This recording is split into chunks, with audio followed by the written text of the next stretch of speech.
Hey everyone, I'm Nick. I'm Vic. And we are Envy Board Gaming. Today we're doing a top 10 list together. It's Vic and I's top 10 games on our shelf of shame. I don't know what I'll call this when I post it, but it'll be something to that effect. So right away, I'm just going to jump into honorable mentions that just fell off the list for one reason or another. But I'm just going to name a couple. Time Stories, we've played the base game, but we have a bunch of modules we haven't touched. So we could include that. Vic didn't really care for the first play of it, so we're not sure. I'll give it another shot. Okay. And the other one is just a time thing. Chronicles of Crime, we haven't played 1400, we haven't played 1900, but we've played the base game in Noir. So that's just a time constraint type thing. So I could put a bunch of other ones on this list, but those were the two that had like kind of caveats of why we didn't play it or whatever. Yeah. Because we have played the base game with Time Stories and so forth. I could have included expansions on this list. I actually included one expansion because I like the game so much. But other than that, these are base games. 4 of the games we've had for a long time, and 6 of them are relatively new, so we shouldn't call it shame. I guess that would be more of an opportunity. Yeah. All right, I'll pass it over to Vic for our number 10. All right, our number 10 is Betrayal at House on the Hill. This game has been in shrink for quite some time. It's a bit of a mainstream game. There's a lot of people that have seen it at retailers, tried it out, don't know anything about it, and I really want to play it. I know a decent amount about it. I got it on a Target sale when they do those like buy 3 get 1 free or buy 2 get 1 free. Yeah. Early on when in the hobby. So I don't know that I'll like it. It seems like a pretty straightforward game, but I do hear good things from various people. It could be experienced gamers or not. Yeah, I have a friend that just loves this game. Brienne, yep. Yeah. All right. My number 9 is actually a solo game. It's going to be the only solo game on this list. I just acquired it fairly recently. It's Black Sonata. The theme doesn't do much for me. Vic is more of the Shakespeare fan between us. But I hear the gameplay is really good. That's what I care about is gameplay. I think both of us will end up playing this because it's only a 30-minute time period. So when I'm gone at work or when Vic is gone because she travels, when she's gone, I can pop this one out. 30 minutes, I don't think it'll be a problem. It's me. Sorry. Number 8. Number 8 is a social deduction game that I've had for a long time. It is Homeland. It's a social deduction game, and it's the first IP that I heard good reviews on. IP games back when this was made weren't, they weren't anything to talk about. And a lot of people hated IP games. They got ragged on. They weren't making any good ones. This is one of the first that I've heard that had good reviews. Still haven't got a table. It's one of the oldest ones on this list as far as that I've owned. So Homeland is my number 8. Number 7 for us is a game that we bought. It was used, so it doesn't have shrink. That's the reason. But we promise we haven't played it. It's Puerto Rico. Puerto Rico is a classic game. A lot of people have had this in their collections, I'm sure, for a while.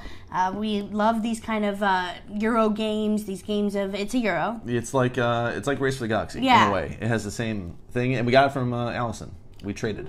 Yes, how could I forget? Allison Better Half Reviews. Allison at Better Half Reviews, yes, traded us for this. So we're looking forward to trying it out. All right, number 6 is a little bit of an older game, but I acquired it fairly recently. It's Blue Moon City. It has some area control elements. I don't know too much about it. I know a lot of people do like it. It is mentioned quite a bit. It's a Reiner Knizia game, and I should get this played. It doesn't seem difficult. I watched how to play. Other than that, I don't know much about it. I remember it being simple, though. I remember when they taught it, I was like, oh, okay, I'll pick up on it easy, and I probably shut it off at that point. Our number 5 is Watergate, another 2-player game. Nick and I enjoy playing games like 13 Steps. 13 Days. 13 Days.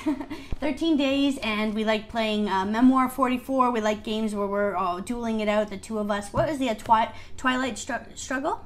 Twilight Struggle we've played together as well, so naturally we would get Watergate, but we haven't yet given it a shot yet. I feel like it's going to be similar to 13 Days.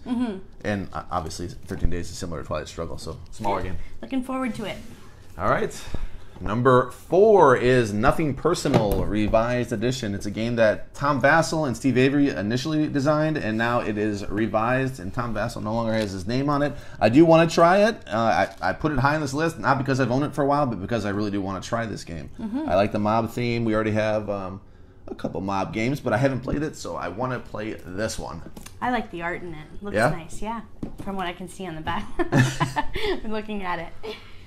Our number 3 is an expansion for a game that Nick absolutely adores. It's Inish. I really like playing this game. It was one of the first games that we really tried at Tim's house. I don't want to speak for him, but for me, in this hobby. So we finally got our hands on the game, Inish, after years of just playing it at a friend's house. And now we've got the expansion to try. Yep, definitely. That's the only expansion I put on our top 10.